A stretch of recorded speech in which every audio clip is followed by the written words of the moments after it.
Тамила, are we about to start? Ага, мы готовы. Хорошо, мы тоже готовы. Okay, so we'll start in a second. Okay, so I'll turn my camera off, okay? Yes, please. And mute myself. Okay, see you later. Bye. See you.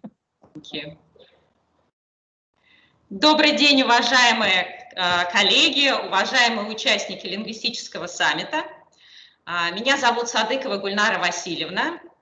Я являюсь доцентом кафедры романо-германской филологии Казанского федерального университета, и сегодня я буду модерировать нашу секцию. I'm happy to welcome all the participants of Kazan International Linguistics Summit. My name is Sadykova Gulnara Vasilyevna. I'm an associate professor at the Department of Romance and Germanic Philology of Kazan Federal University, and today I will be moderating our session.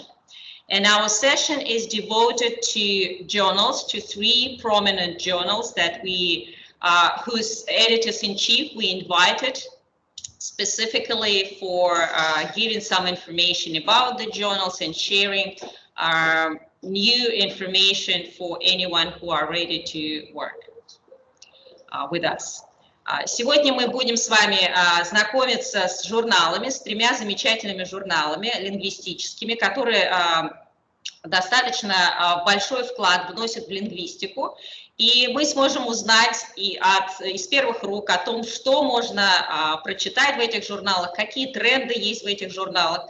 Соответственно, у нас будет достаточно большая информация. Пожалуйста, те, кто к нам присоединился по внешним линкам, мы будем рады увидеть ваши вопросы в чате. Я буду их озвучивать нашим редакторам. Сначала я предоставлю слово нашим редакторам по очереди, и после каждого выступления у нас будет небольшое время для того, чтобы мы могли задать вопросы и услышать ответы. И наш первый редактор – это профессор университета Антверпена, профессор Джозеф Колпарт. Он проводит исследования в области образования, технологий, языка, психологии, преподает курсы по педагогической технологиям и языковому дизайну. И Джозеф также является главным редактором журнала Computer Assisted Language Learning, который издается Taylor и Франсис в Великобритании, и публикующий статьи в области использования компьютерных и мобильных технологий в преподавании и изучении родного, неродного и иностранного языка. Этот журнал индексируется в базах данных Scopus и входит в первый кварталь по лингвистике и языку, по образованию, по прикладным компьютерным наукам и также в базу данных Web of Science. Импакт-фактором выше 2 для таких журналов, это, конечно, очень большое. So I'm introducing our first presenter, Dr. Joseph Colpart, professor of the University of Antwerp in Belgium. He's an editor-in-chief of Computer Assisted Language Learning Journal in the UK. He's passionate about education, technology, language, and psychology. He teaches courses in educational technology and instructional design. As an editor of the KILS journal, he organizes the annual international KILS research conferences and helps young researchers on the pathway to publication success by organizing pre-conference workshops. The Computer Assisted Language Learning Journal is published by Taylor and Francis, and indexed in Scopus and Web of Science databases. It's in the first quartile and with very high impact factor. This journal is an intercontinental and interdisciplinary journal, which leads the field in its dedication to all matters associated with the use of computers in language learning, first language and the second language, teaching and testing.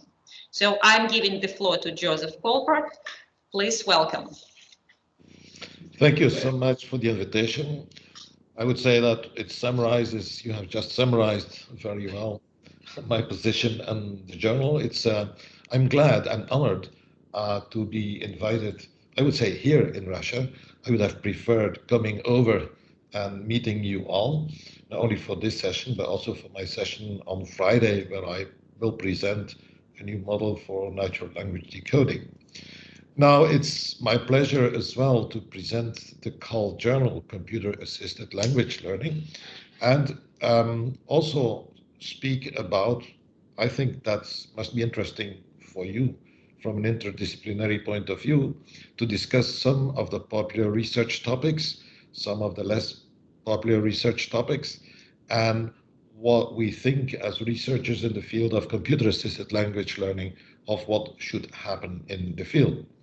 Let me first launch this PowerPoint presentation. So, here we go.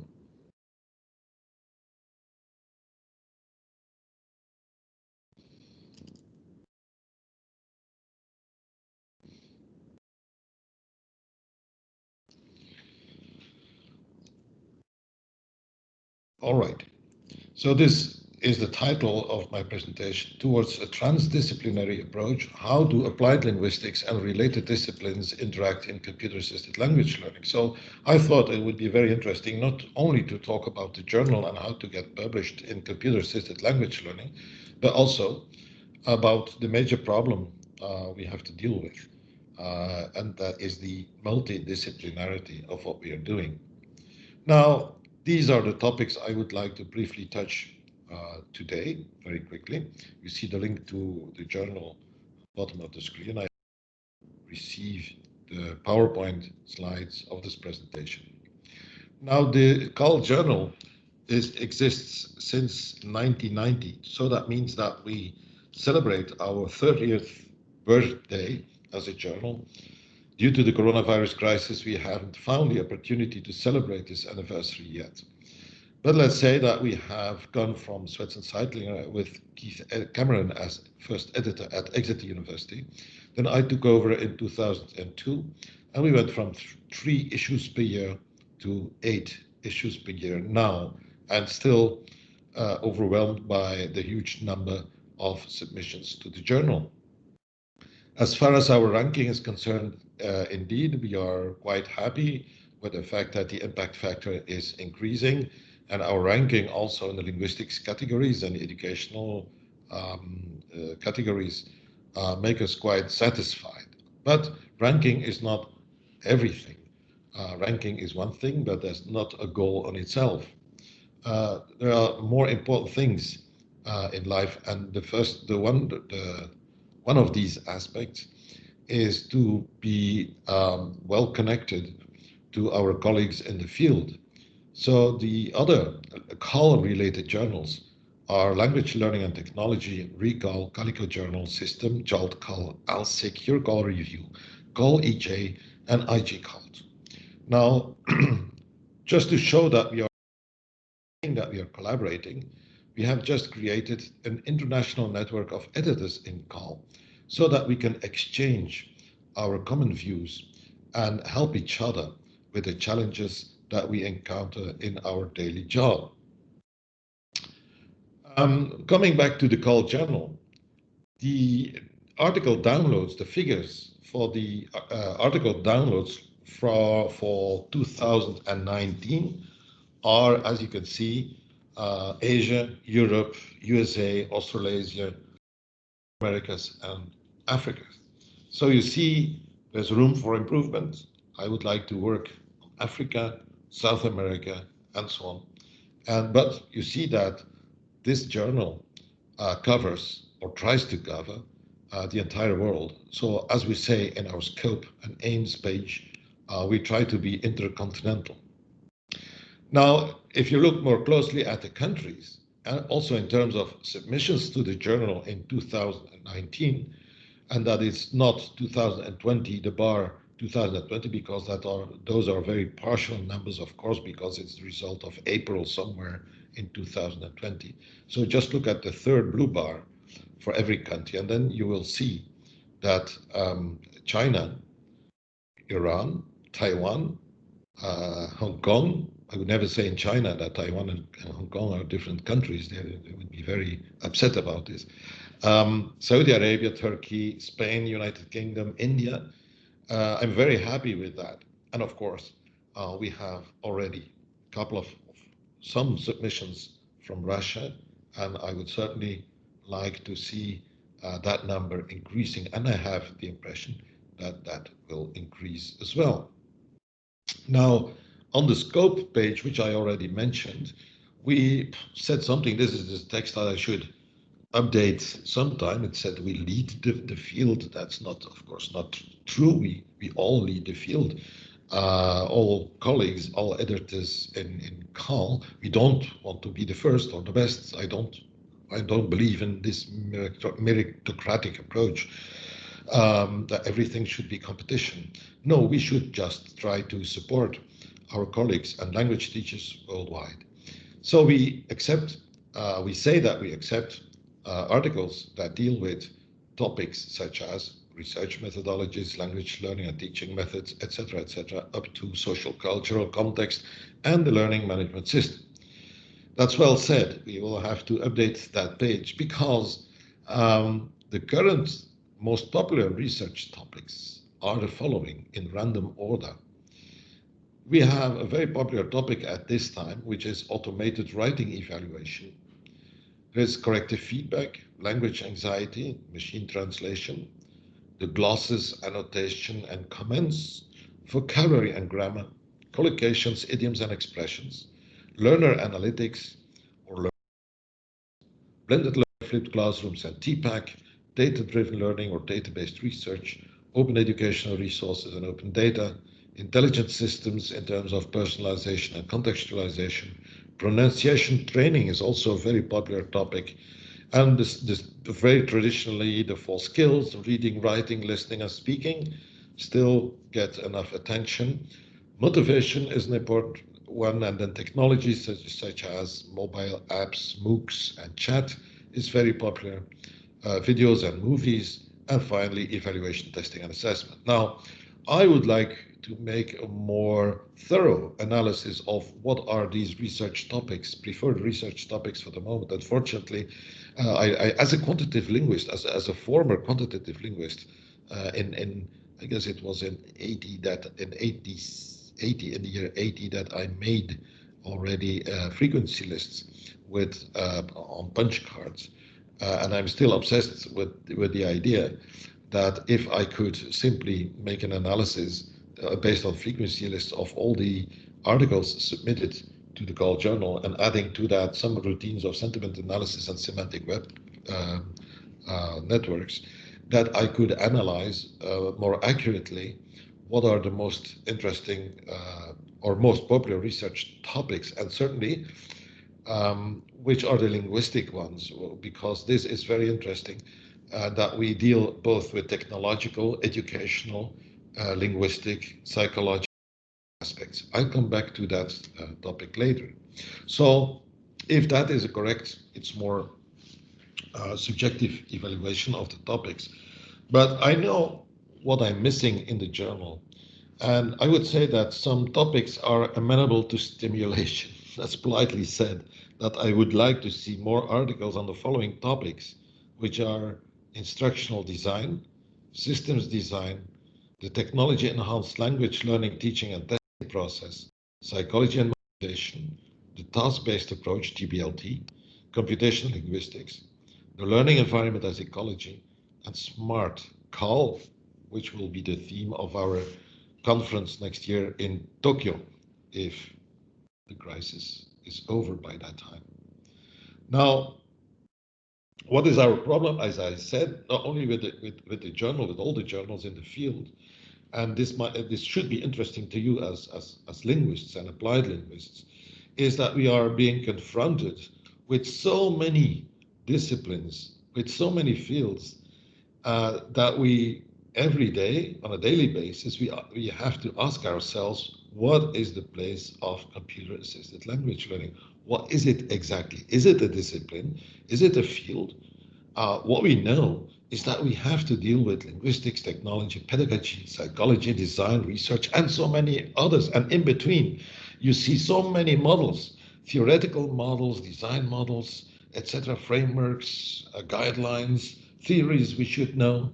And that's just impossible. As an editor, I have to read so many different approaches and so and basics from so many disciplines that it's impossible to have all these aspects in your mind. And this is why we have developed this concept of transdisciplinarity. The concept of transdisciplinarity is the construction of artifacts on a higher level of abstraction. I'm explaining myself. I started so many years ago, almost 40, as a developer, linguist, software engineer, and later on as a teacher. I was a language teacher before in secondary education. So I had, and as an educationalist, let's say, I had all these disciplines in mind. And that was the start for me when I started to develop language courseware. That was that was possible for me because I had all this know-how in my mind. Now, several other people or centers at university started also in computer-assisted language learning, but they made multidisciplinary teams. That means they had one software engineer, they had one linguist, one pedagogical person, one perhaps motivational person. So they made multidisciplinary teams, and there it went wrong because people did not know how to speak to each other. You all know the problem when you have to speak to a software engineer about your linguistic problem. That's exactly, and this is where I can see, because I had both things as a quantitative linguist, I knew enough about mathematics, about software engineering and linguistics in order to make beautiful things. I will come back to that point on Friday so that you can still discover very beautiful things in natural language structure. Now, when people very quickly saw that problem of multidisciplinarity, they tried to start an interdisciplinary approach, meaning working on ways to understand each other and developing communication, etc. And that's when they started to work on with specifications, with object structures, etc., etc. Now, the problem is you can try to do that with two disciplines, and as linguists, try to speak with software engineers or with pedagogical specialists. That's possible, but when you bring all those disciplines together, it becomes impossible. Now, what we have proposed in several presentations and also in research teams, and we have written 3 articles about that, is it is possible to work together with various disciplines if you do not try to understand each other's special vocabulary and concepts. But if you limit your collaboration to making new things together, linguists and software engineers can work together only if they make new things, new concepts, new methods on a higher level of abstraction. That means that they do not speak on the level of what should happen, but they create concepts, more abstract on a conceptual level. For instance, they create the concept of the learner, they create the concept of the teacher, they create concept of what is a content unit, a learning content unit. How can we define that without falling back in the software technology, without falling back in didactic principles? They can work together, and that works to a magnificent degree. It's a little bit difficult to understand, but once you get the message, and this is something that you can all apply in your daily work, whenever you have to deal with people from other disciplines, try to talk on the higher level of abstraction, and that requires a change of attitude. Normally, and we know that software engineers are not really used to leave that level. They want to show off with their technical knowledge. I'm exaggerating here a little bit. But once they are aware that they should not do that, and we want to do that, is only use our own terminology, we create a new terminology that we all understand. Now that leads us to another solution of our problem, Where is KAL? Where is our field? Is that a field that we can put next to psychology, next to pedagogy, in between linguistics and technology, next to SLA? And then I think, no, we should look at KAL in a completely different way. KAL is an overarching discipline, is disciplinary by definition. And if you look at that, and that both our discipline and our journal are transdisciplinary, then it's a very refreshing and helpful way of looking at things, of looking at our research, and also when we evaluate and review submissions to the journal, not look at the technicality of just one discipline, but focus on the transdisciplinary level, meaning the additional question, to what extent did the author think on this higher level of conceptualization? Now, the beautiful thing in this approach is that it does not only work for two disciplines, but the more disciplines you combine, the more obvious it becomes. It's a new way of thinking.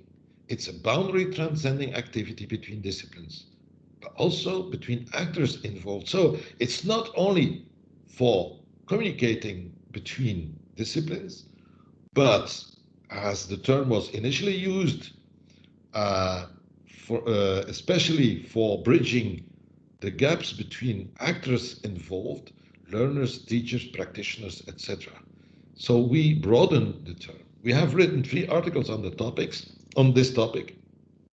You will find references here. I guess if you simply type in Google transdisciplinarity and KAL, that you will find these publications very quickly. And I also try to apply this transdisciplinary approach to a transcultural approach, which I explained in another publication. Now, coming back to the KAL journal, well, people sometimes complain that we should put more instructions for authors and reviewers on our website, and I'm trying to work those out.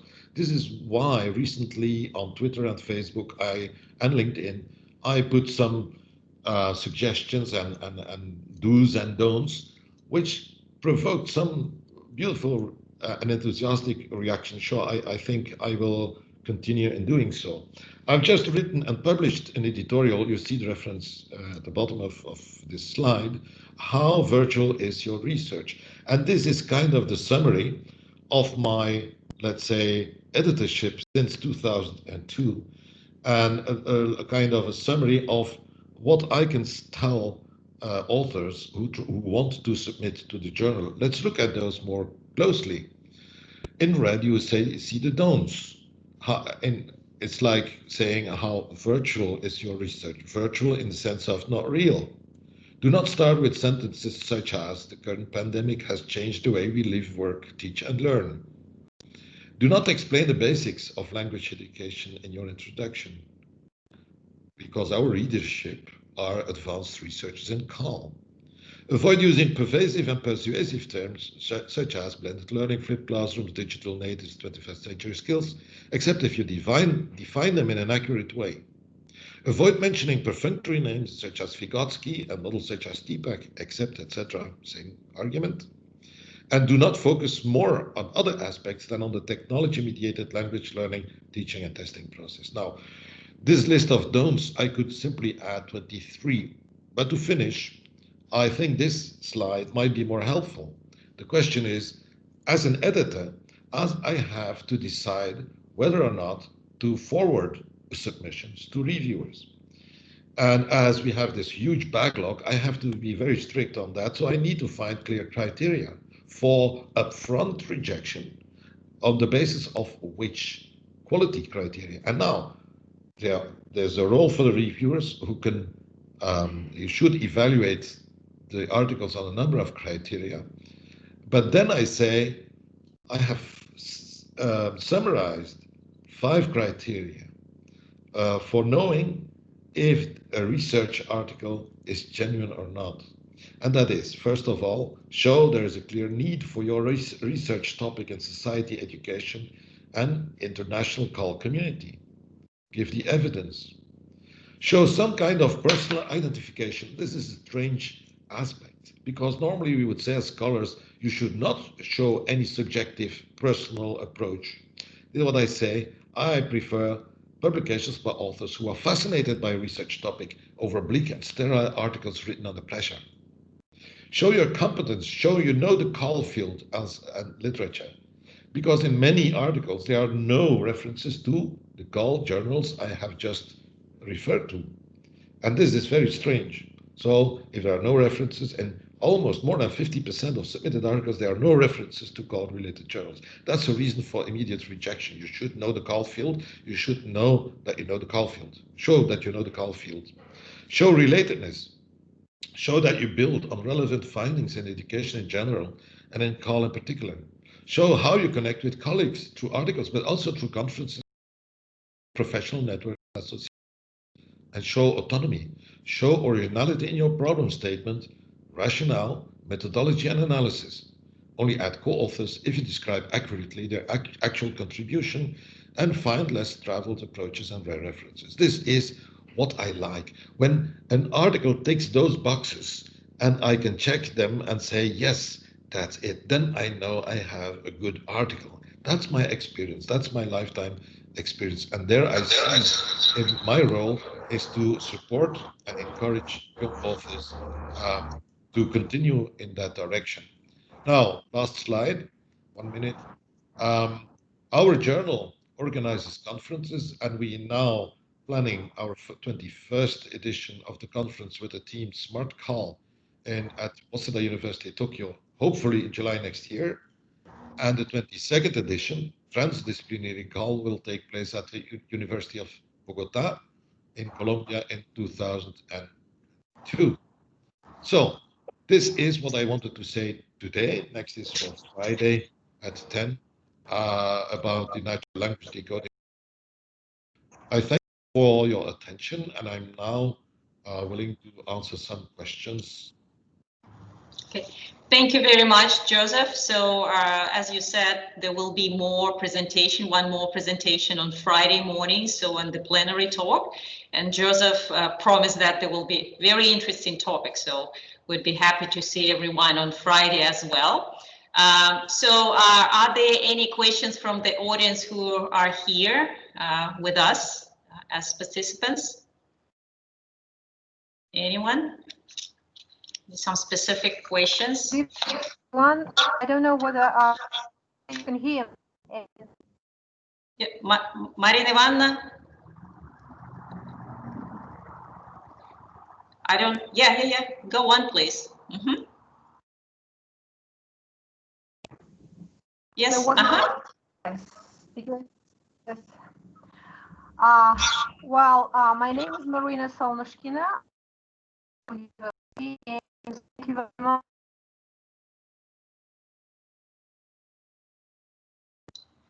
We don't hear you now, Marina Ivanna. You got disconnected. Maybe you can send in the chat the question, because something is wrong, I guess, with the connection, Marina's connection. Okay, I have a question while Marina is actually trying to get connected, or maybe using the chat for asking the question. Joseph, how has the journal quality requirements changed over time?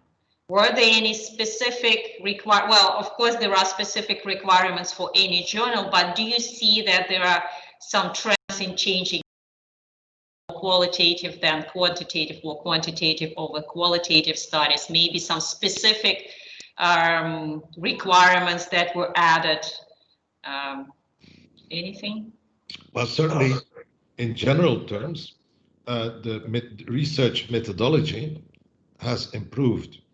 In the early years, in the 80s, we saw the first articles also in the Calico Journal and in Recall and in Call, just mentioning, well, I use this technology with my students and they were very satisfied. So that was the kind of validation and evaluation of the role of technology. And now we get articles dealing with sophisticated statistics, and this is a little bit exaggerated. I mean, is color really the field where we are going to prove something in an experimental way, where we are going to measure something with an exaggerated accuracy? It's about human beings. It's about motivation, psychology, trying to mix that and make things and learn from that, because we are only in the pioneering stage of some kind of discipline.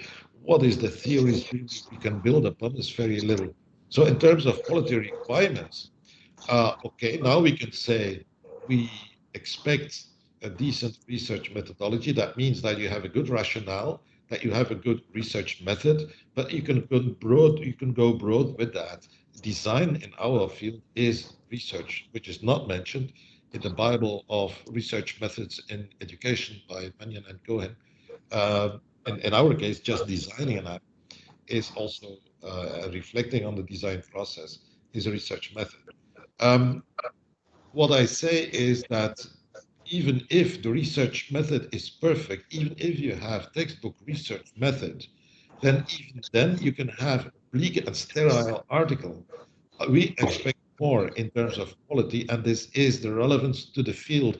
Is there a need for your contribution? Do you have a personal motivation and commitment to the field? Are you connected to the field? Is your contribution genuine? And this is what is for us more important even than simple quality requirements. The quality of an article is not some of some features that we check in order to say, okay, you have 53 features of the 80 required features, so your article can be reviewed. There's something far more important than that. And so we try to build on that. It's not only about the journal, it's more importantly about building a good and efficient CAL community all over the world. And this has been my major motivation in life. I'm trying to fill the time until I see another question in the chat box by Marina. Yeah, I'm trying to connect to her. Marina is not, I think she didn't send the, okay, let me check again. So I don't see, just maybe after the next presentation, if the question goes through, so we'll be able to voice and you'll be able to answer.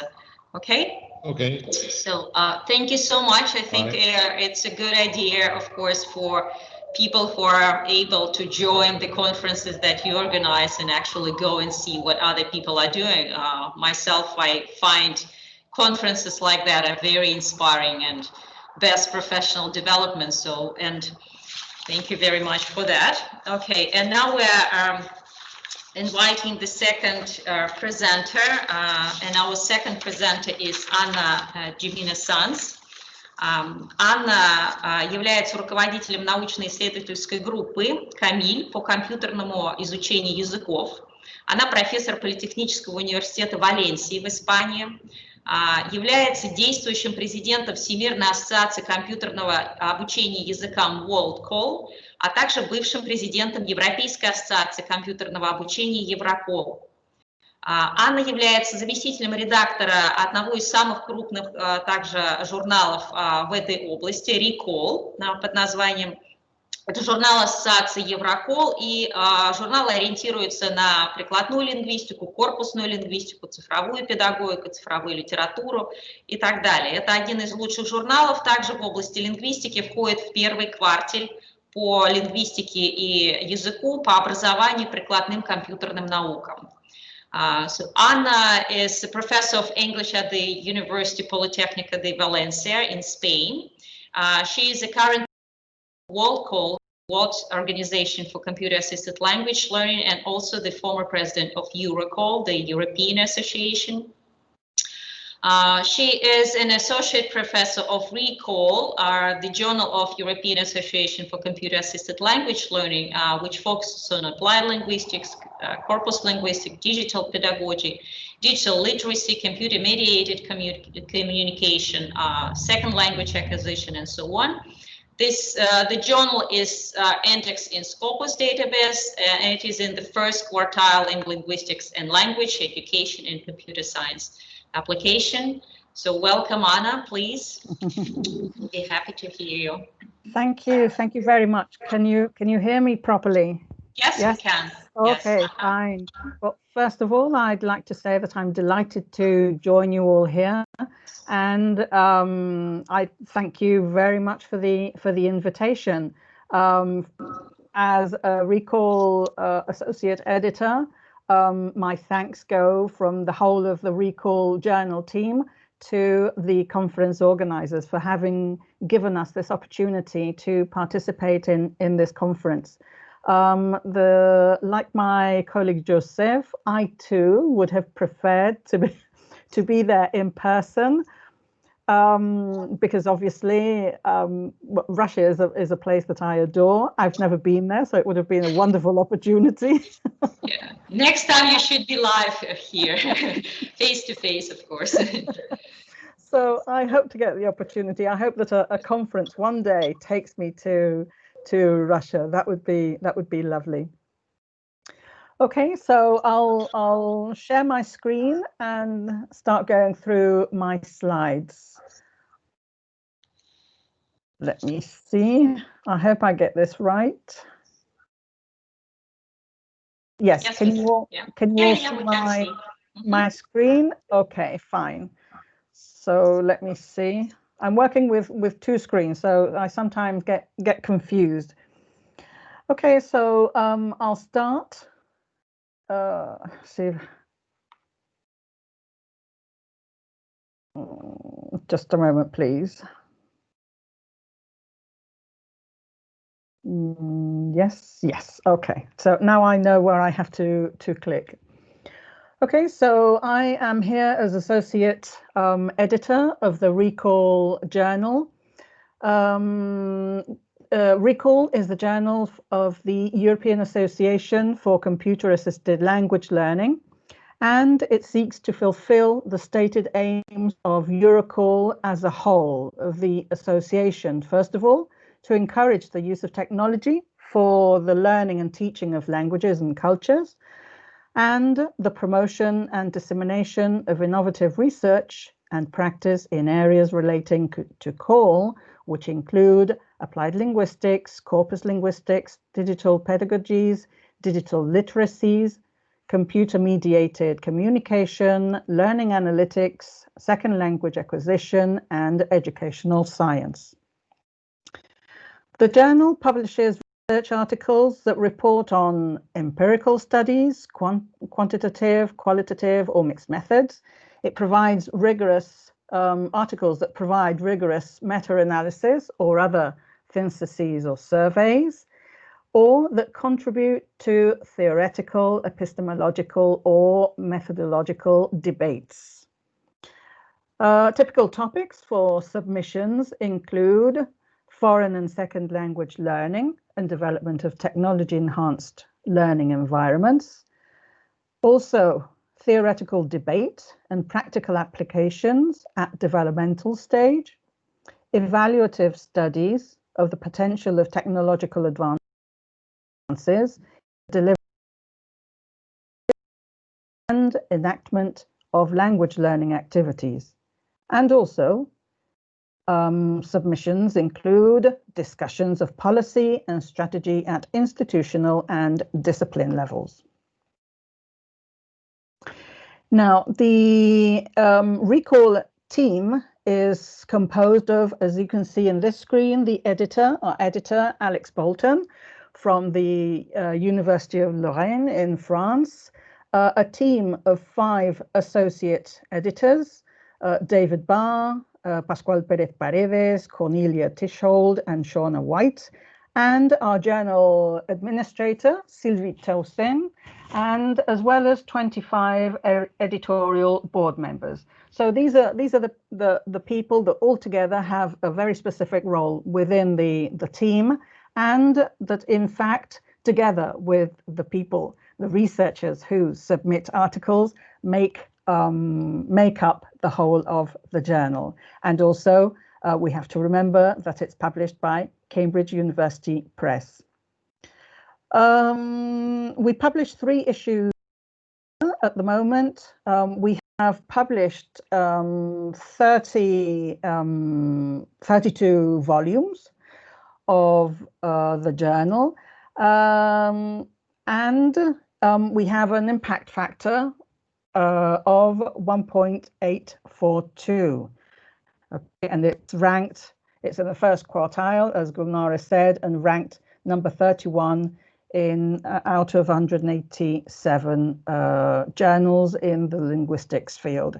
Now, journal impact factors have been called a pox upon the land, a cancer that cannot no longer be ignored, or a number that's devouring science. So impact factors obviously are important because they're telling us, they're giving us information on impact, the impact of our research, what is influential, but this also has to be taken with a degree of being careful with, and not just looking at the impact ranks, but also, as Joseph was saying, at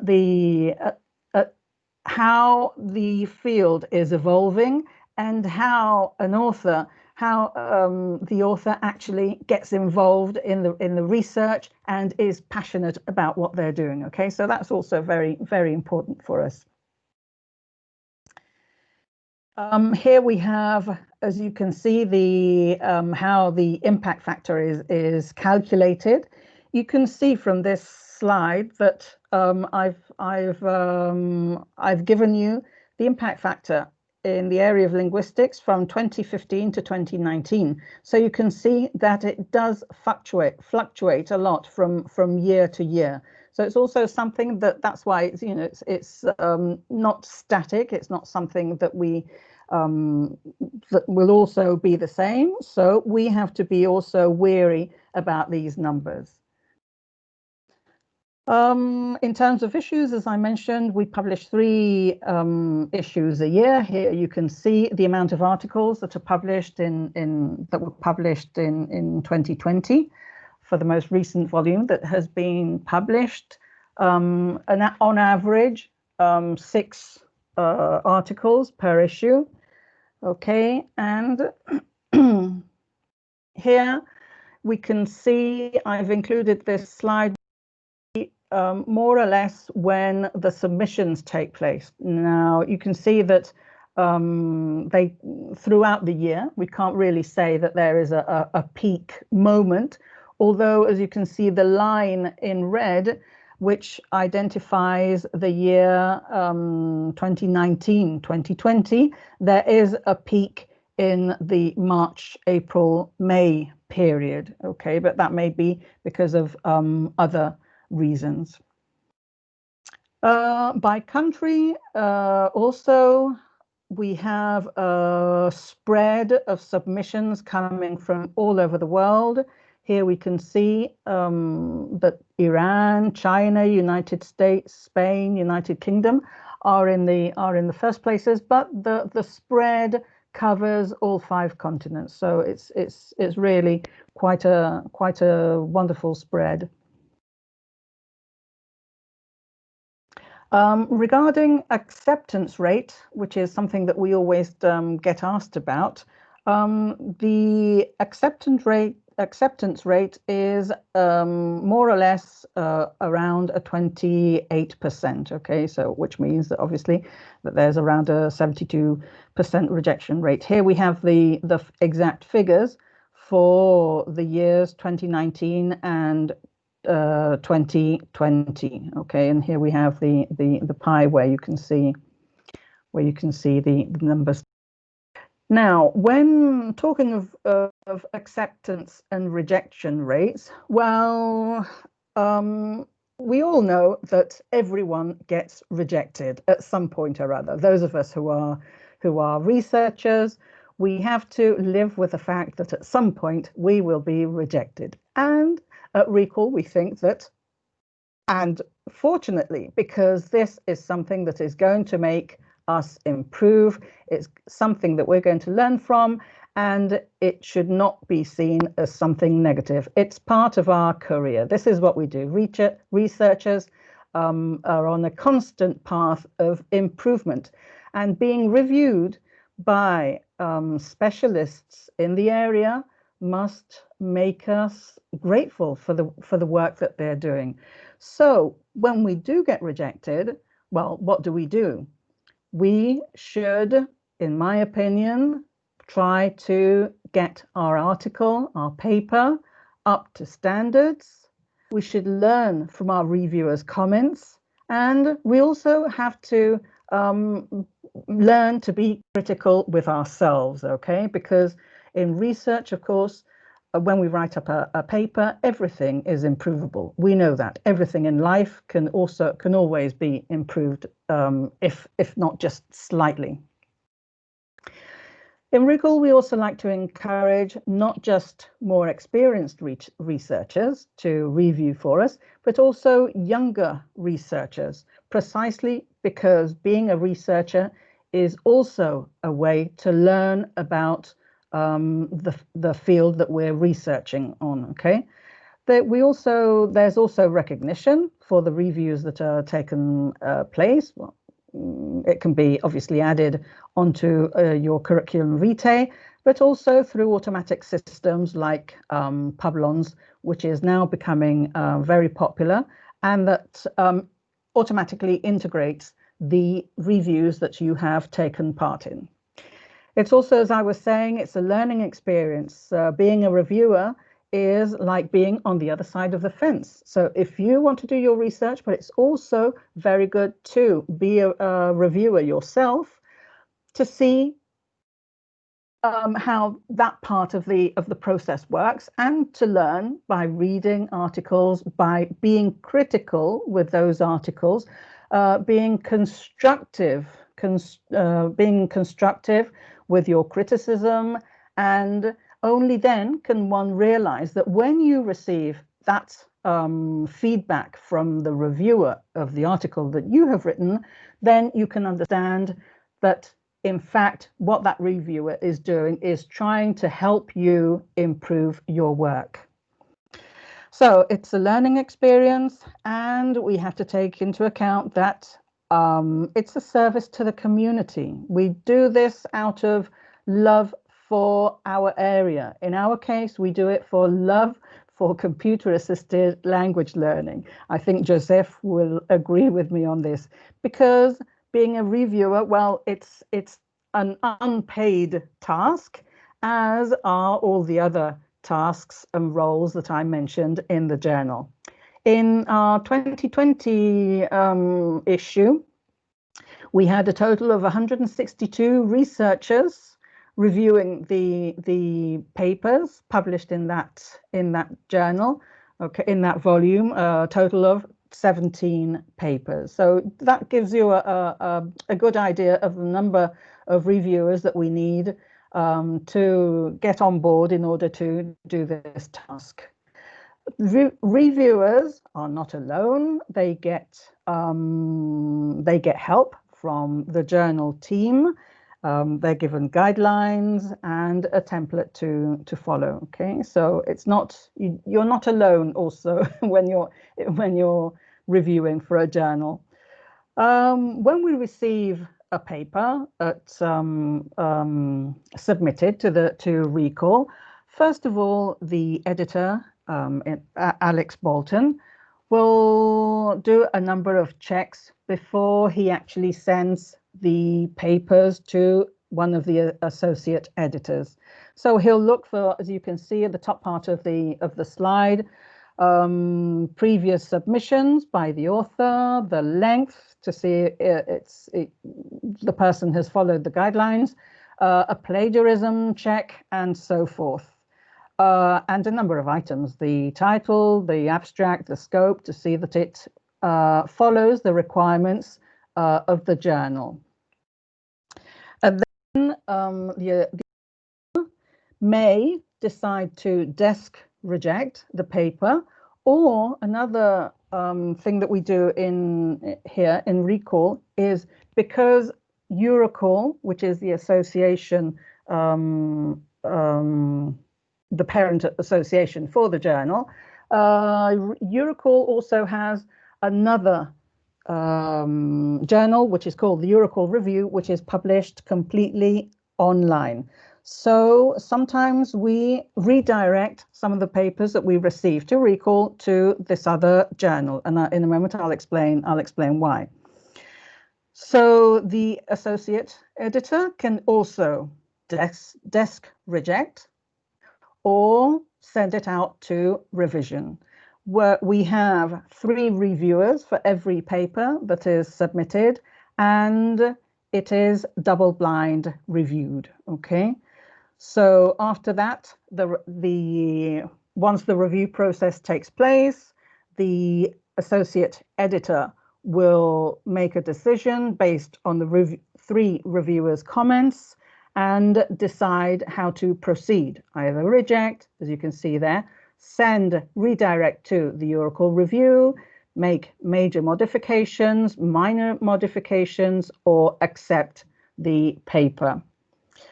The author then makes the changes and the process starts again until finally the paper gets published, is successful in the whole process, or not, which sometimes sadly occurs, and then, well, the gain for the author is the amount of feedback that has been provided from the reviewers to help that person improve the manuscript.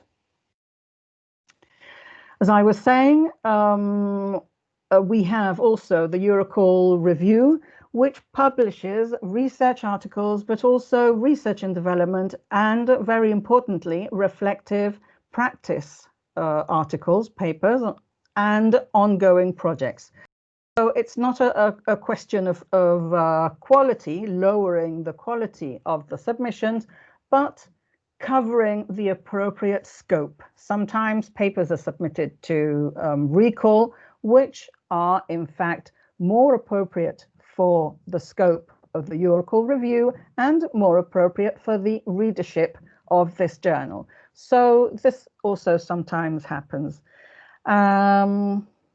Now, how do we select reviewers? Well, this is I think one of the most important things, trying to get the best possible reviewer to review a particular article. So in order to do that, how do we do this? Well, we have a list of reviewers, which is not closed. It's always an open list of reviewers to which we love adding new people. So we look at each of these reviewers have a profile and a number of keywords describing their areas of expertise. We look at their specialty, of course, both in terms of the field and the methodology. The pool of editorial board members are also reviewers. Others which are included in the system, which include all previous submitters of papers to the journal. The associate editor's own knowledge of the field and contacts and expertise in knowing the field, and therefore knowing the people who would be an expert and who could conduct a good review. The author's reference list is also sometimes an inspiration to find the appropriate reviewer for an article, and other means such as looking in the internet and doing searches into databases and so forth. Of course, when a reviewer is appointed, we have to bear in mind that reviewer must first of all confirm that there is no conflict of interest, and despite everything having been anonymized, that the reviewer cannot try to guess the identity of the author. Let me see. And what we expect of our reviewers is, as you can see here, they're given 1 month to submit the review. We normally ask them if the review, if the paper has to be revised and resubmitted, then we always like the same reviewers to follow the whole process, maybe review that paper once, twice, or even a third time. We have 3 reviewers. Here we have what recommendations they can give us. And sometimes, unfortunately, we get reviewers who either do not respond or are a bit late responding. But anyway, we try to keep everything on track, and sometimes, we have to find ourselves sending reminders and so forth. When we receive these reviews, there is also a task of having to interpret the reviewers' opinions, especially because there are 3 reviewers for each paper submitted. So you have to, as an associate editor, or Alex as the editor, we have to look through them and make a decision, because sometimes you can even get contradictory recommendations. A couple of reviewers saying yes, accept, and a third one who thinks that it should be published elsewhere, just to mention an extreme. Okay, so we have to make sure that we inform also the reviewers of the decisions that we make for a given paper. Okay, so the reviewer also has access to the final recommendation of a given paper and the comments that have been sent to the author. So the system is in that case very, very transparent. I'd just like to mention what we think makes a good reviewer. Well, reviewers, what they have to do is they have to fill in the form through our online system. Then they have to do a detailed. They have to support their opinions if they write out the review. We don't expect them to do detailed proofreading, but it's all there. If they do spot spelling mistakes or whatever, it's always good if they can also indicate these for the authors. And we, as I said, we like to have the same reviewer do the first review and the subsequent reviews that may be part of the process before the paper is published. Right, I'm going to do it quickly now, because for the authors, a good reviewer for the author is obviously a reviewer that gives good recommendations. These have to be concrete, specific, and doable. Okay, and sometimes we do get the case where reviewers tend to recommend that the study has to be redone from scratch practically. Of course, this is impractical. This cannot be done. If you're a reviewer in that case, then you would reject the paper, because you can't expect a person to redo the entire study. They also help to get the paper to the standard for recall or any other publication. And all of this, of course, means that it's a formative process. Everybody is learning. The reviewers are learning, and the authors are obviously learning from the feedback that they are getting every time that the paper goes back for review.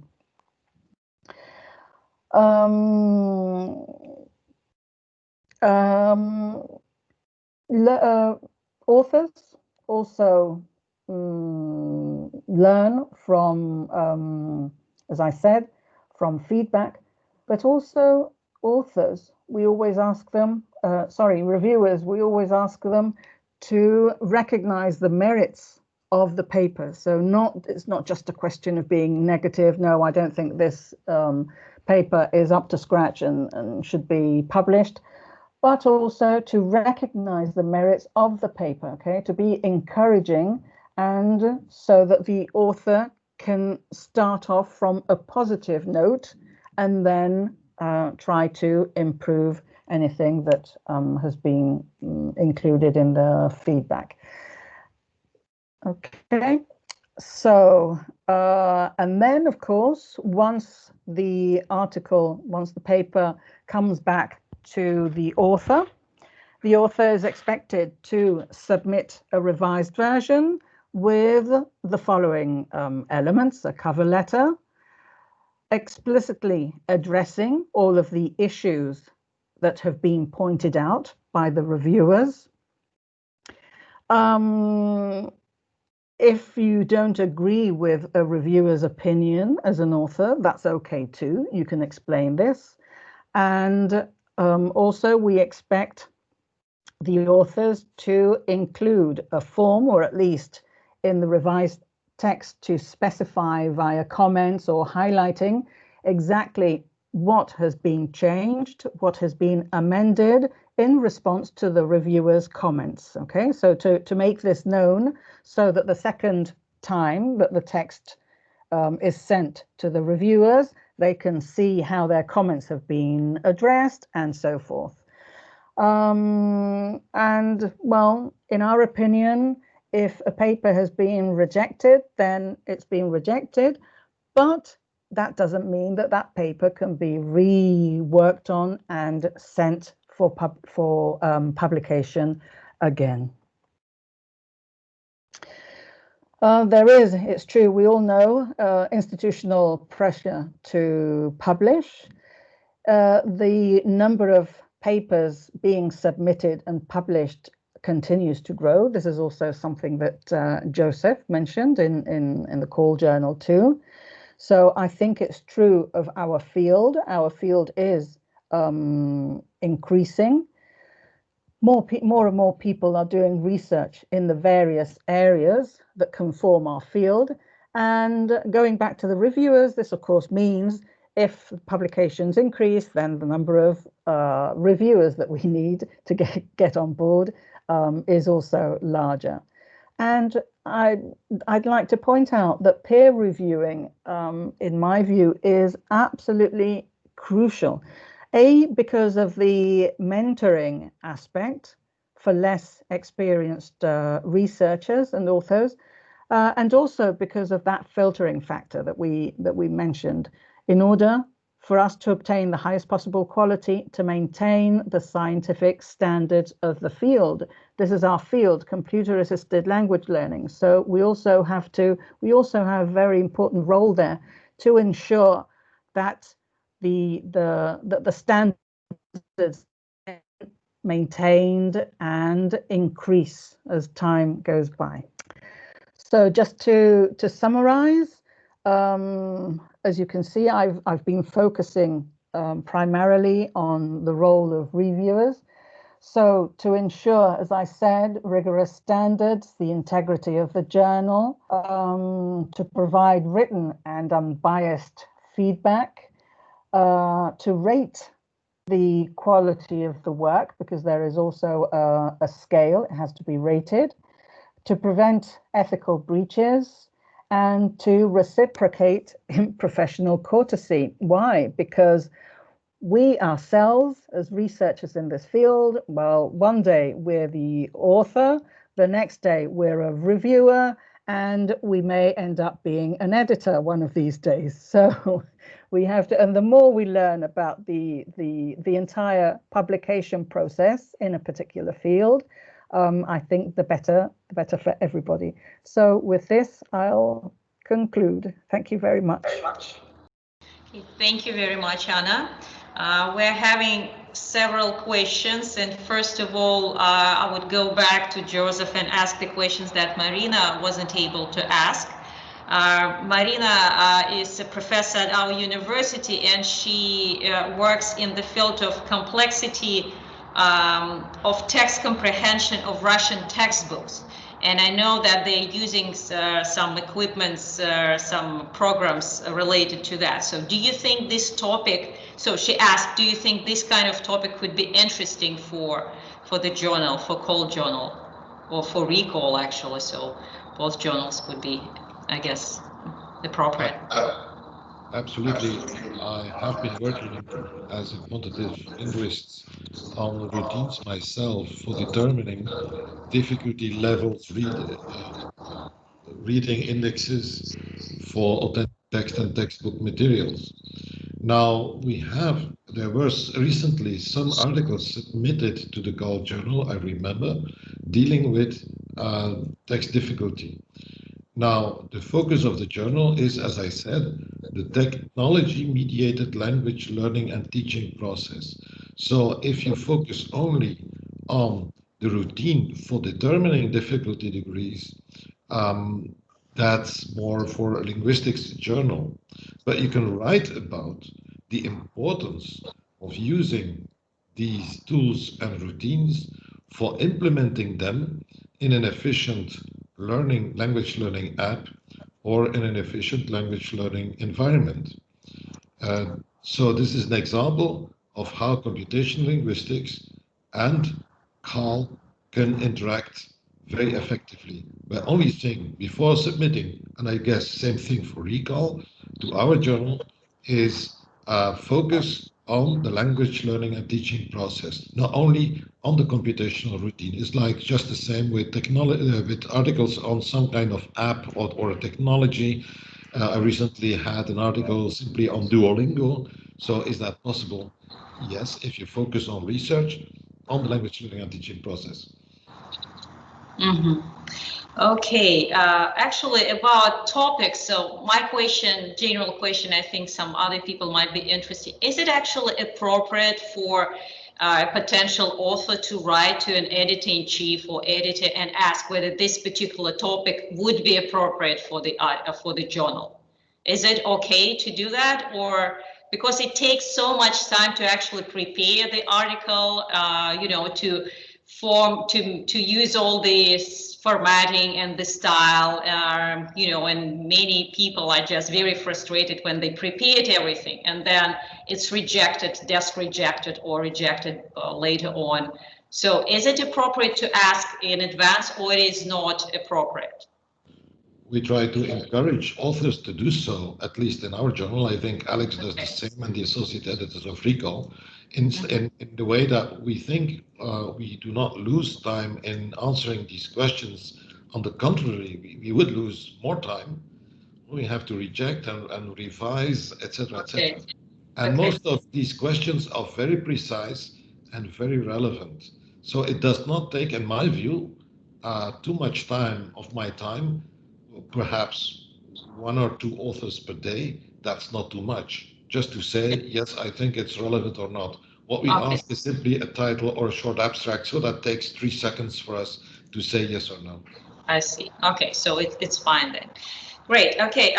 There are two other questions to Joseph that were sent through chat. So the first one: how much time does it take to publish? I guess that's when you submit for the first time. Of course, it's different depending on how many submissions, how many revisions, but probably there is some average timing. Yeah, but fortunately, we can now publish online. We don't have to wait until something is published on paper. That's a huge difference between the moment of acceptance and that an article can be published online. And then we can say that the article later on will be assigned to an issue, etc.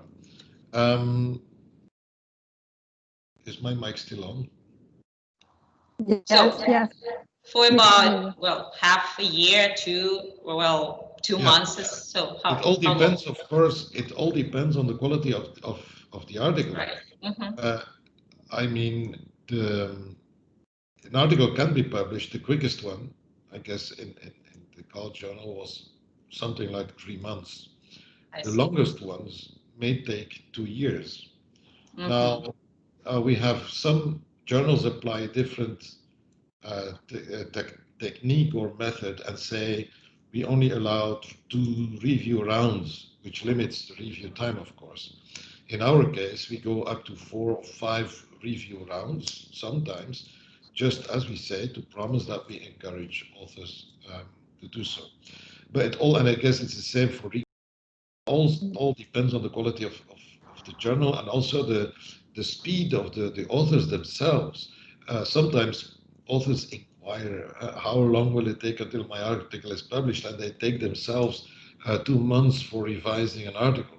So if the more quicker an author is, the easier it is to get the article accepted. But sometimes I know that even when your article is accepted for publication, it takes another year to actually publish. So, or because your article is in line before the publication. In an issue, indeed, yes, that's the difference. But the most important thing for the university, for people, because they ask us to write letters of acceptance and confirmations of acceptance, it's very important for our authors that they can say that an article is published, and this is why we need to write letters of acceptance as a proof that simply not being published online is apparently not a proof for universities. So we have to add a letter of acceptance just to prove that universities believe that an article has been published, has been accepted and published online. Right. And I would like to add something, I don't know. Yeah. Okay, the next question is probably better for Anna. The question is how often do the articles from Russian linguists publish? Because we are, as far as I remember in the slides, there was no articles from Russia. So are there any single articles that come from Russian linguists and published actually? There are, the Russian Federation is part of the submissions. I'm not able to say at this point whether they have been published or not, but they are. But that we do. Joseph, I think you're sharing your screen. Oops. Yeah, I think I'm seeing myself through Joseph's. How did that happen? I don't see the screen. I see only, your faces. If you go to the top where the square is, there's an arrow. There, well, there's a rectangle with a cross. If you click on that, you'll stop sharing. Anyway, that's the answer, Gulnara. The submissions. I can't say how many are published. I don't have that information here in front of me, but that we do get submissions, yes. Yeah. Also, one question. One of the participants went online, the Recall Journal site, and found the list of articles who are most cited articles.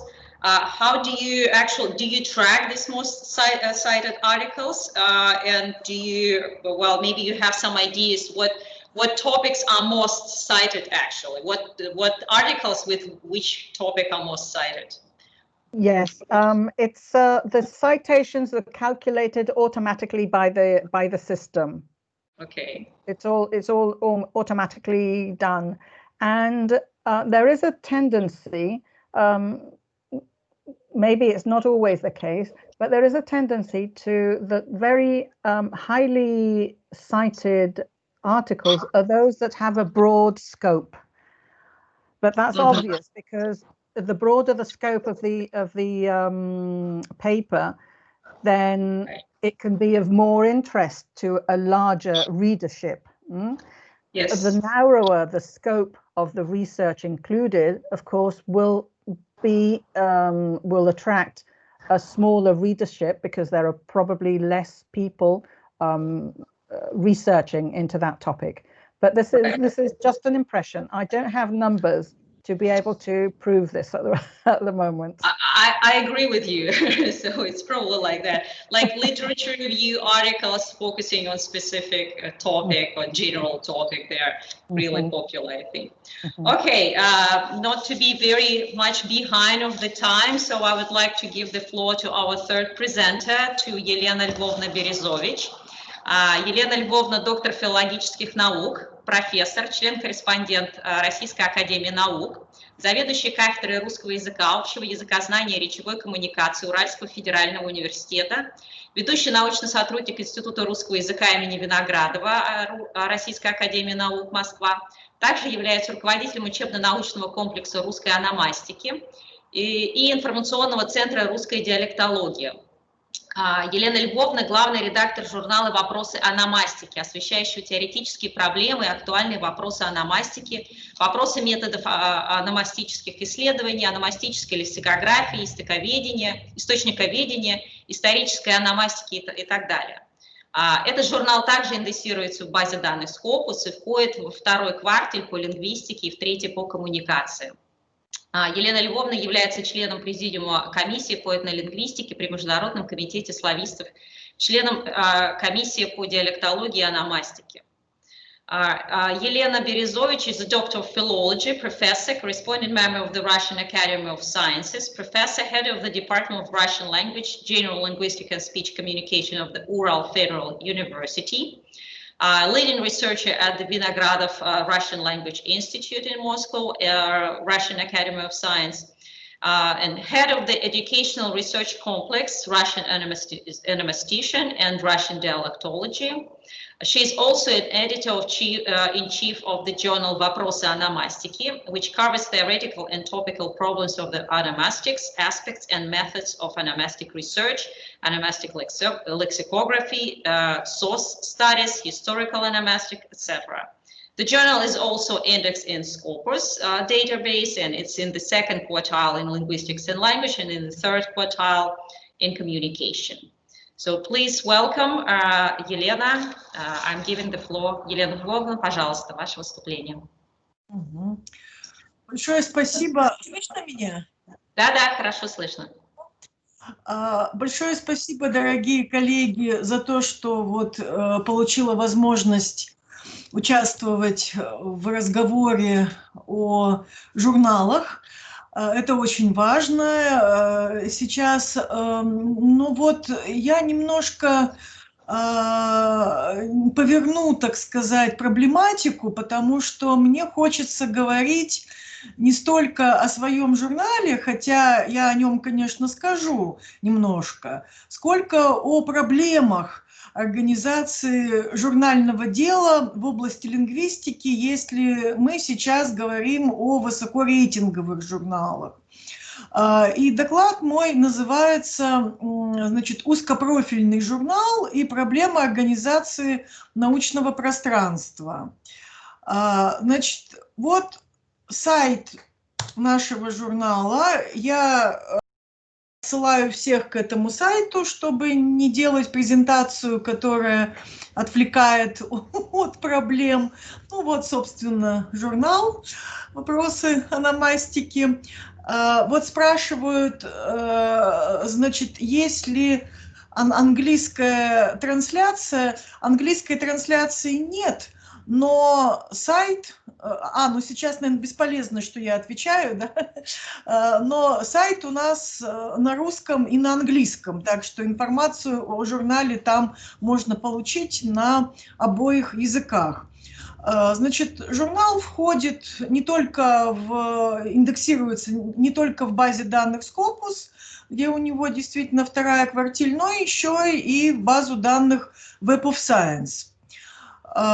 Значит, и если говорить о журнале вообще, то он выходит с 2004 года, значит, на протяжении 16 лет. Сейчас он выходит 3 раза в год, печатаются статьи на русском, английском, немецком и французском языках. Значит, журнал открытого доступа, публикация в нем бесплатная.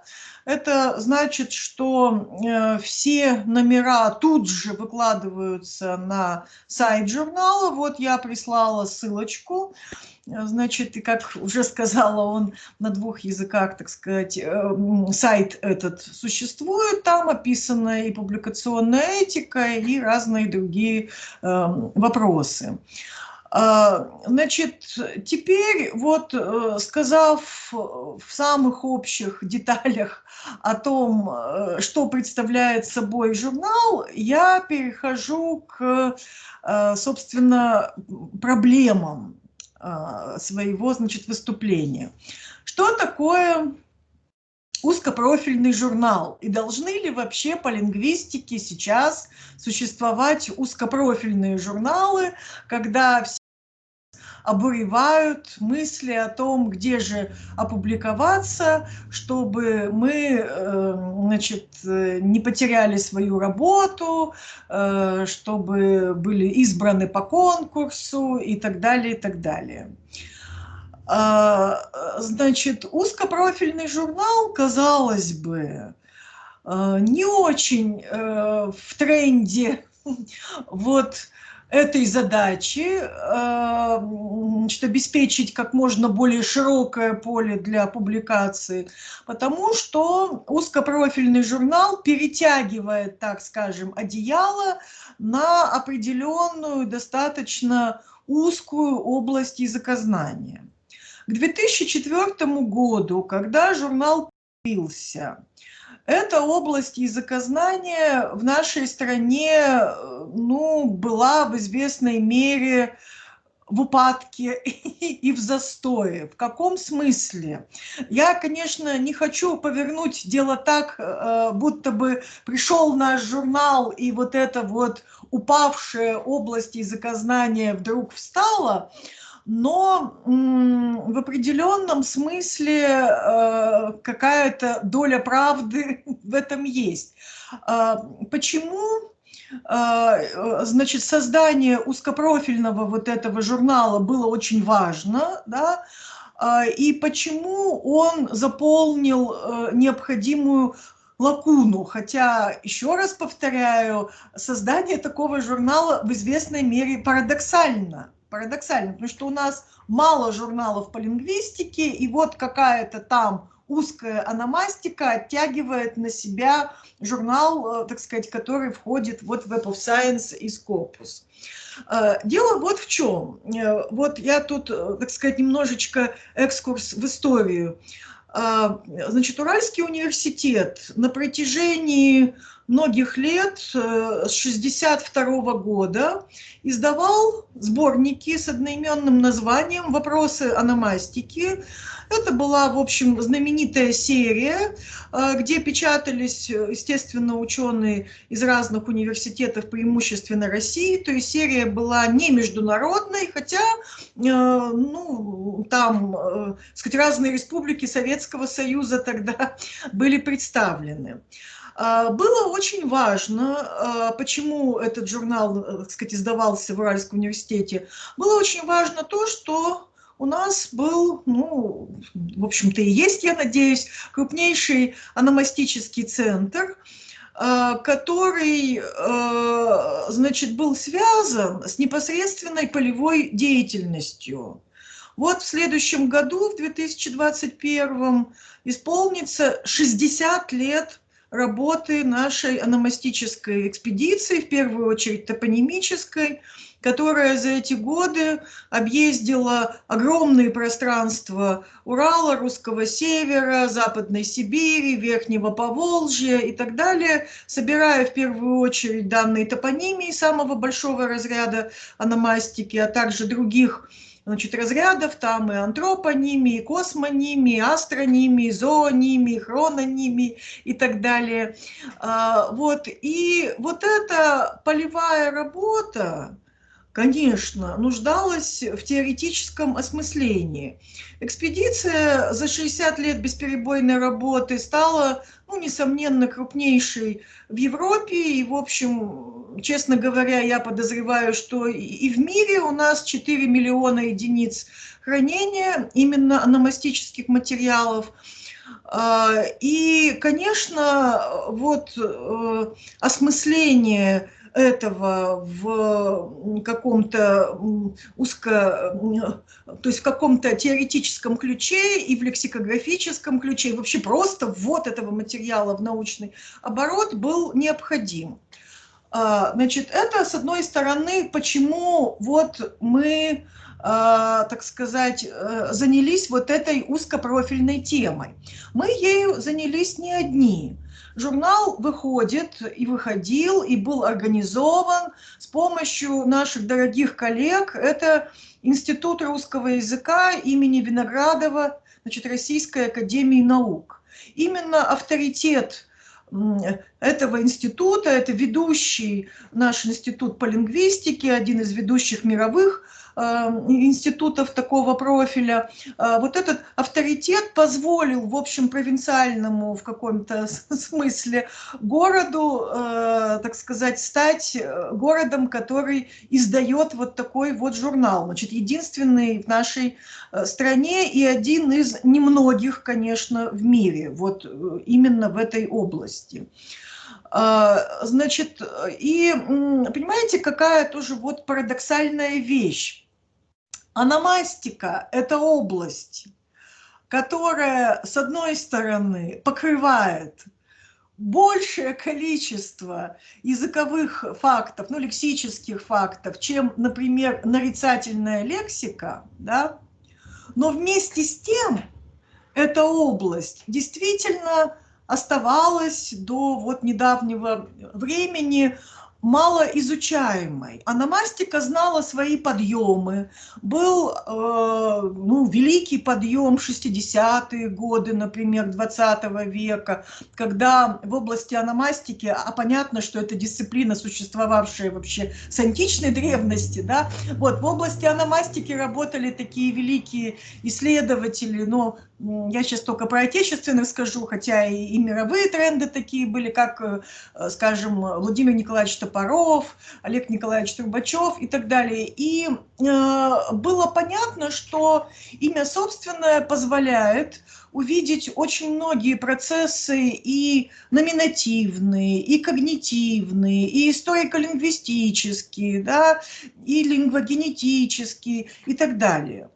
Но, понимаете, вот затем, 60-х годов, постепенно стало происходить некое закапсулирование этой проблематики.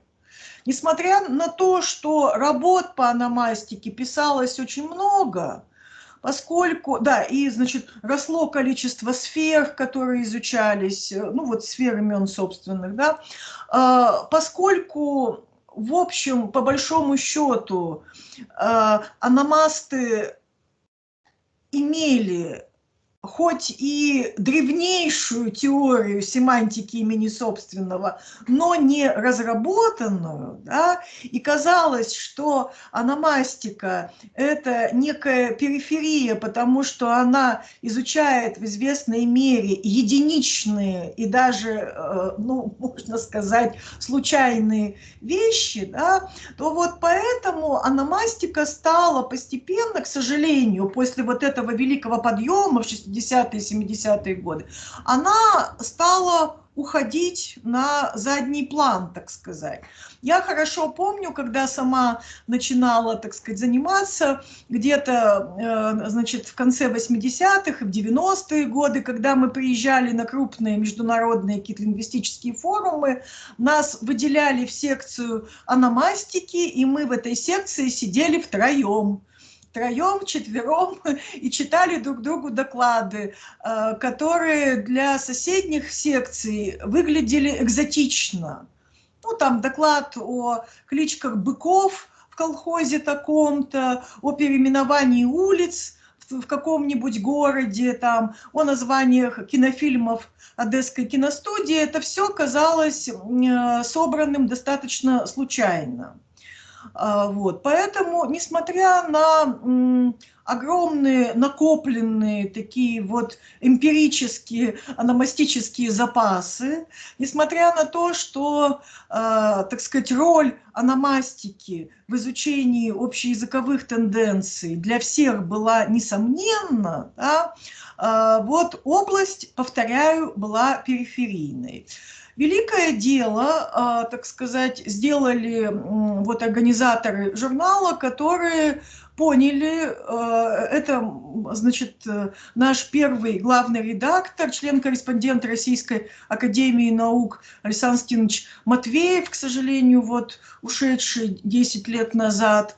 Это академик Светлана Михайловна Толстая, которая сыграла огромную роль в организации журнала, и она член нашей редколлегии. Академик Александр Михайлович Молдаван, который, значит, возглавлял Институт русского языка. Вот поняли, что необходимо вдохнуть какую-то свежую кровь в эту область, и вот этот узкопрофильный журнал был организован, хотя мы не верили, что он будет жить. Первоначально он выходил один раз в год, и портфель был настолько тощим, что мы, в общем, переживали, что скоро закроемся. Поскольку, опять-таки, в предыдущие годы, тут надо еще учесть, что вот началу 2000-х предшествовали 90-е годы, когда в России фактически были ликвидированы, просто самоликвидировались, конечно, ономастические экспедиции. Самоликвидировались просто по причинам, значит, нехватки финансирования и так далее, и поэтому ономастика, которая всегда стоит на свежем оригинальном материале, она, по сути дела, постепенно стала обескровливаться, лишаться вот этого, значит, материала. Вот, поэтому, понимаете, тут действительно был необходим определенный ренессанс. Ну вот, и вследствие того, что журнал, значит, объединил представителей и вузовской науки, и академической науки, это в наших условиях очень важно. Да? Вследствие того, что в журнале была изначально очень авторитетная, значит, редколлегия, он все-таки стал привлекать к себе внимание, стал объединять абсолютно вот такие, значит, разрозненные и за 90-е годы вообще, так сказать, распавшиеся ономастические центры. То есть мы знали, что был ономастический центр, там, предположим, в Одессе, был центр в Барнауле, там, значит, был, ну вот, когда-то ономастический центр, скажем, в Перми, да, но вот поскольку, я еще раз повторяю, многие связи оказались, значит, разрушенными, это все было необходимо восстановить. Естественно, мы в Волгограде, да, крупнейший центр, вот, значит, естественно, мы завязали контакты с этими коллегами и держались на этом вот одном номере в год. Ну и огромную роль сыграло то, что, значит, журнал сразу держал высокую планку качества, очень много статей отклонялось даже при тощем портфеле, даже при том, что мы выходили всего один раз в год. Изначально доля отклоняемых статей составляла примерно 30%, сейчас это доля отклоняемых статей, вот когда мы уже выходим там 3 раза в год, когда мы стали, значит, международным, вошедшим во все там базы, мы отклоняем примерно по 60% и статей.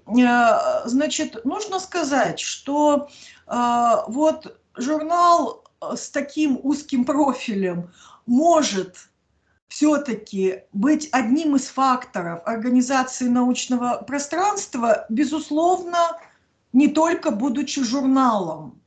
Нужна еще огромная вот такая вот периферия, так сказать, кроме того, что ты журнал. Да?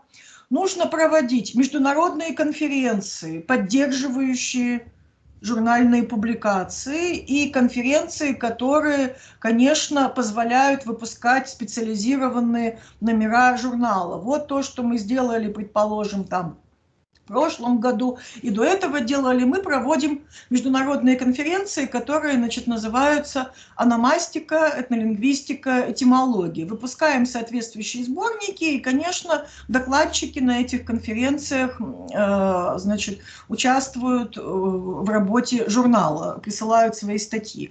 Значит, первое – это большие международные форумы, которые, конечно, поддерживают журнал и дают ему питательную среду. Второе, это, конечно, взаимодействие с другими профильными журналами.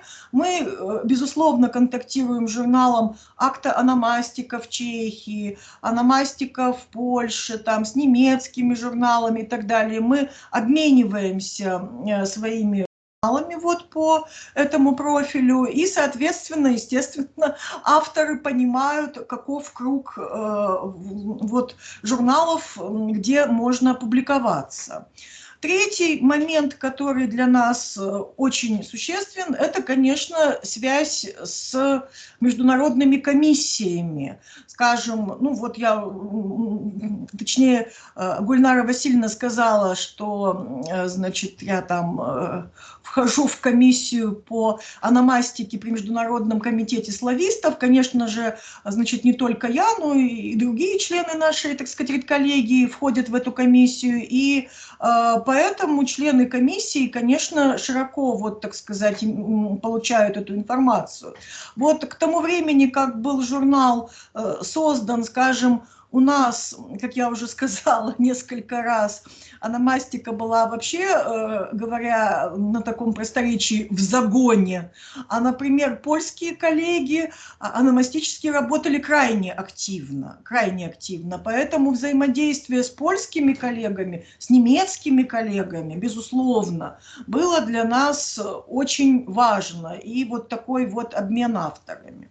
Ну и тогда, когда мы вошли в международные базы, значит, ситуация изменилась в том смысле, что, ну, естественно, многие авторы, даже не работающие в области ономастики, конечно, стали хотеть печататься в ономастическом журнале. Это, с одной стороны, очень хорошо, потому что это привлекает внимание к этой области науки. С другой стороны, это для нас очень трудно, потому что все-таки область достаточно специфическая, да, и поэтому, когда автор, который занимается чем-то совсем другим, подумал, что надо вот мне для конкурса напечататься в каком-нибудь журнале, ну-ка давай вот, значит, поищу вот в списке журналов, вот есть ономастика, это про имена собственные, вроде бы пара имен собственных в моем материале есть, вот, то, так сказать, это увеличивает количество, значит, статей, которые мы отклоняем. Значит, и вот вход в международные базы, конечно, очень осложнил нашу работу по понятным там техническим причинам. Понятно, что, значит, огромный вал статей там и так далее, плюс узкопрофильные-то мы узкопрофильные, но языки-то мы берем все. То есть печатаем мы на 4 языках, а берем мы материал-то по всем языкам. И по языку Илокано, и по языку там, племени Дирбол. Но, конечно, преобладают у нас, значит, так сказать, славянские языки, романо-германские, финно-угорские и тюркские. Но ясно, что если пришла статья, которая связана, скажем, с индонезийским языком, то нам нужно искать соответствующих, значит, экспертов. Сейчас у нас огромная, значит, и не только, так сказать, редколлегия, редсовет, экспертный совет, но еще приходится каждый раз искать экспертов в каждом конкретном, значит, языке, который нам прислан. Вот.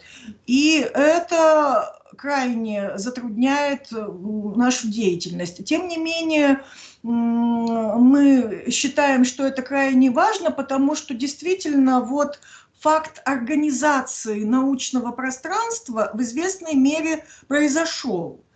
Те 3 журнала, которые входят из, так сказать, базы данных Scopus, которые, значит, занимаются ономастикой, они в известной мере, да, определяют вот те сферы ономастического поиска, которыми сейчас наука занимается.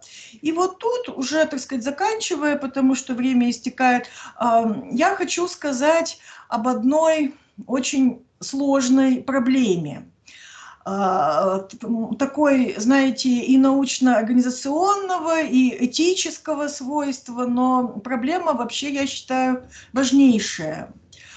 Вот, казалось бы, я нарисовала благостную картину, да, что вот в каком-то не сильно известном периферийном центре возник, ну, в общем, как мы считаем, хороший журнал, вошел в мировые базы, так прекрасно, вот пишут авторы, вот мы теперь организовали научное пространство, организовали в известной мере, в том смысле, что ономастика стала развиваться, действительно получила импульс, действительно, значит, ну, уже мы не можем, как в 2004 году, говорить, что ею никто не интересуется или мало кто интересуется, да, все, казалось бы, замечательно, тут мы должны, значит, гордиться, радоваться и так далее.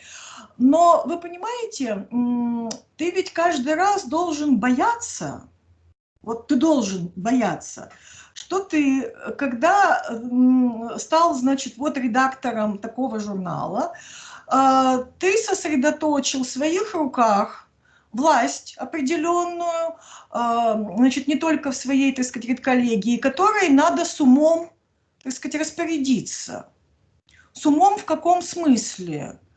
Ну, если множество коллег хочет публиковаться в рейтинговых журналах, а ты им будешь задавать определенную проблематику, да, тематическую, скажем, то есть будешь узко это направлять, то получается, что ты в известной мере становишься законодателем мод. Хотим ли мы этого? Вот вопрос. Должен ли редактор и редколлегия журнала хотеть быть законодателем мод? Должен ли он достаточно жестко, вот как такой, ну, в какой-то мере серый кардинал научного процесса, определять, про что будут печататься статьи, а про что не будут печататься статьи? Ведь нам частенько говорят, что, а вот смотрите, мы вот тут повышаем индекс цитирования, ну там какой-нибудь журнал, вот понятно, что у него задача повысить индекс цитирования. Как повысить индекс цитирования? Дорогие друзья, давайте чаще делать тематические рубрики. Если мы делаем тематические рубрики, то есть весь номер посвящаем чему-нибудь, значит, получается, что наши, так сказать, авторы должны быть нами направлены на изучение вот этого чего-нибудь. Ну, например, вот я взяла и решила там вместе с нашей редколлегией, что вот мы, значит, в следующем году делаем исключительно номера по эргонимии, по названиям коммерческих предприятий.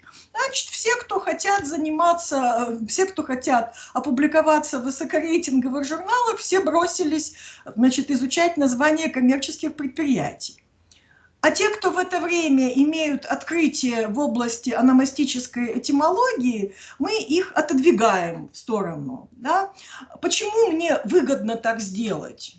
Мне выгодно так сделать, потому что у меня повышается внутри цитирование. Ведь когда есть тематическая рубрика, волей-неволей, естественно, там, когда она организовывается, люди друг друга цитируют, люди цитируют то, что раньше было в нашем журнале, естественным образом, так сказать, нам это выгодно. Портфель большой, возможности есть.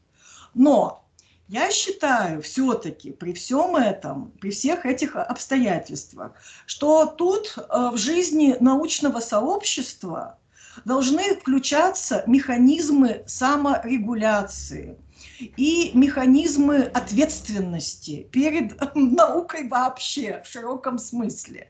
Поэтому я, в общем, и коллеги, мы это обсуждали не раз, против таких вот узких тематических, значит, рубрик, которые делают редколлегию фигурой, направляющей научный процесс. По сути дела, редколлегия может стать тем же, чем грантовые какие-то органы, которые, значит, решают, что вот вам мы грант дадим, а вам мы грант, значит, не дадим, а вам мы давали в прошлом году, а вот в этом году вы будете без гранта. Да?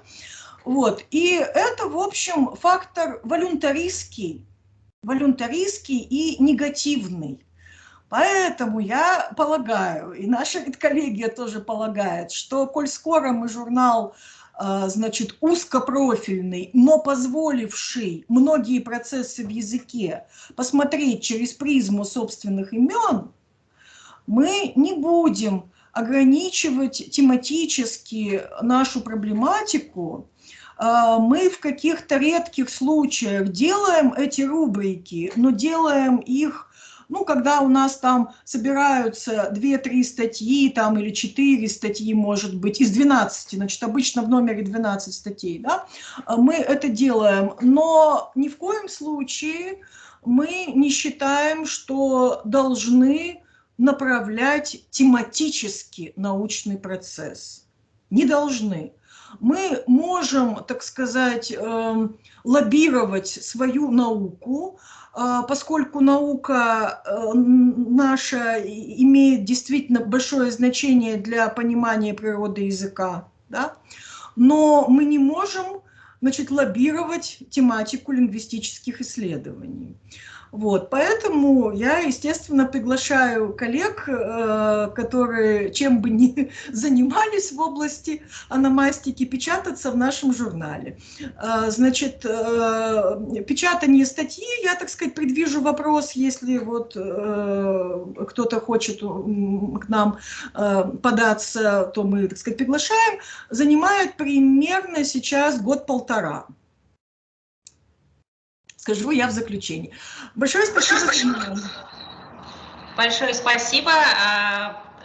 Мне кажется, очень интересные вопросы вы задали, да, и ответили сами тоже со своей стороны.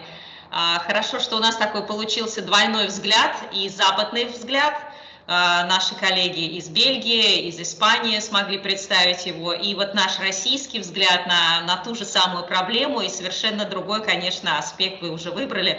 Спасибо за это. А есть у кого-нибудь из присутствующих вопросы, вот, кроме того, что я получила? Если так, тогда я озвучу вопрос, который вот мне через чат прислали. Вы сказали, что вы сотрудничаете и с зарубежными журналами в области ономастики. Чем они отличаются с точки зрения требований, с точки, ну, может быть, вот какие-то конкретные различия, которые вы видите, может быть, с точки зрения развития науки? Как вы это видите, учитывая, что вы смотрите, что происходит в других журналах, в западных журналах? Ну, вот, скажем, польские, чешские и немецкие журналы, с которыми мы больше всего сотрудничаем, да, значит, в принципе, очень близки нам по подходам. Есть определенные технические, значит, разграничения, связанные с тем, что, скажем, там, объем статей у нас бывает больше, то есть мы иногда, хоть мы говорим, что один печатный лист со всей этой периферии, которая, как вы знаете, убивает сейчас такое количество места, что ты не знаешь, куда деться. Ну, значит, вот у нас иногда, так сказать, проходит больший объем. Мы иногда печатаем, если это хорошо сделано, материалы именно. Ономастические материалы в виде словаря, хорошо прокомментированного словаря, что не делают многие западные коллеги. Мы имеем специфическую рубрику под названием «Трибуна ономатолога», где могут печататься материалы такого научно-популярного характера, с публицистической нотой, хотя это очень скользкий путь, потому что журнал все-таки академический, конечно. Хотя вы понимаете, что публицистика вторгается, потому что, пожалуйста, вот проблема переименования там этих же улиц, городов и так далее, это мы каждый год получаем кучу, значит, статей по этой теме, очень острых статей. Вот. А с точки зрения методов исследования есть различия? Потому что вот мы видим, что в зарубежных журналах очень часто все-таки квантитативные методы используются чаще, чем у нас, да? Как вы это видите? С точки зрения методов я бы сказала так.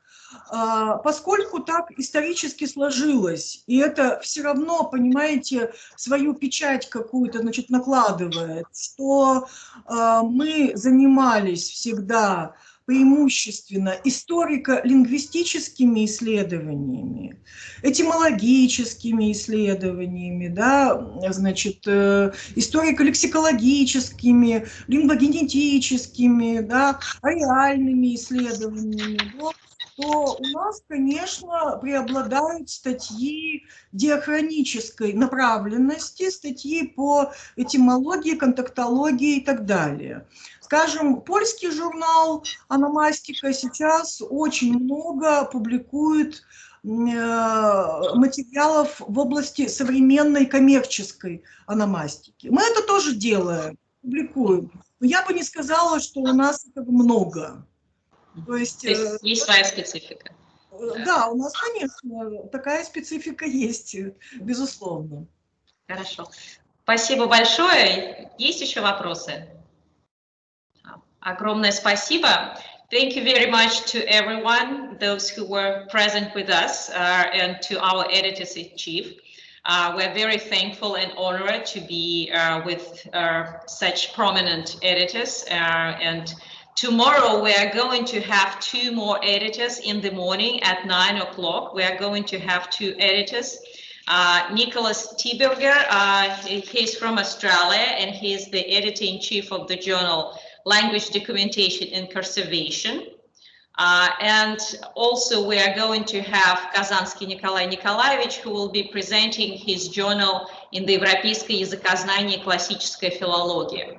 So we'll be happy to, if other people would join us as well, and the participants who were here. Пожалуйста, будем очень рады приветствовать всех и увидеть всех завтра.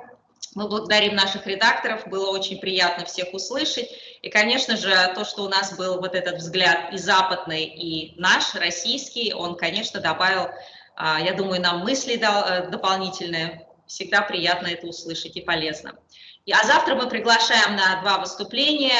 Николас Тибергер выступит со своим журналом Language Documentation and Conservation.